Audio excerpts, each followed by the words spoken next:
kita. Hi, ako yung nakabanggaan mo, yung nakapalitan mo ng luggage. Sabi ko na nga, be. You took my luggage by mistake. What? Hindi. Ikaw yung nakabitbit ng luggage ko, okay? Oh, listen. May importante akong kailangan dun sa luggage ko. It's a gift for my dad sa Father's Day, and I really need it. Pwede ba tayo magkita ngayon? No. I have a party today. Pwede kitang puntahan ngayon. Sige. Pumunta ka sa The Cruising Club. Nandun yung party ko. Okay. Ipapalagay ko yung luggage mo sa driver ko. Bye.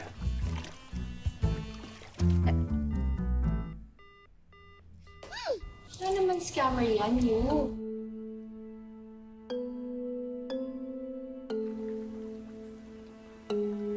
You need to be careful, okay? Scammers are everywhere. Sa yaman ni Lola, kahit sino sa atin pwede nila gamitin para lang makapag-scam.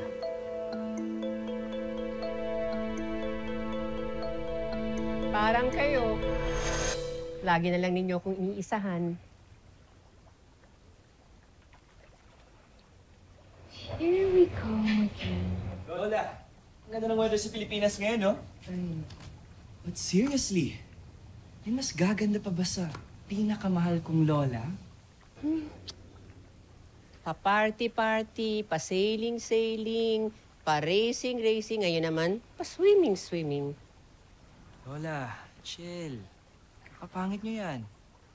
Kayo na lang nga ang inaasahan kong makakatuwang ko para sa pagpapatakbo ng business natin. Kasi maaga nga nawala ang daddy nyo.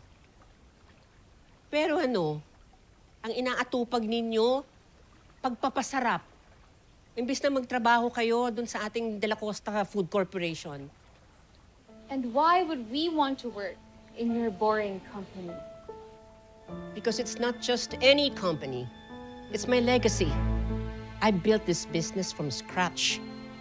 And I want it to continue to thrive, even long after I'm gone. So it's about time that you learn how to handle this business. You've got to learn how to manage it. Lola, I have my own plans and dreams. Gusto ko magtayo ng sarili kong car shop. I'm sorry, Lola, pero hindi kita mapagbibigyan dito. Actually, hindi rin naman ako excited sa idea niya. Lola, binibigyan niyo lang karapatan ng mga tao na yun para kontrolin ang buhay ko. I love my independence.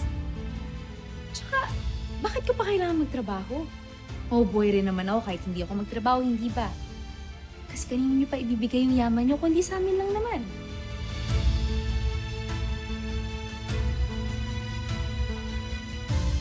Saan ka na naman pupunta? Bumalik ka rito. I'm just gonna do whatever. Ikaw rin, bumalik ka rito. And you can't stop.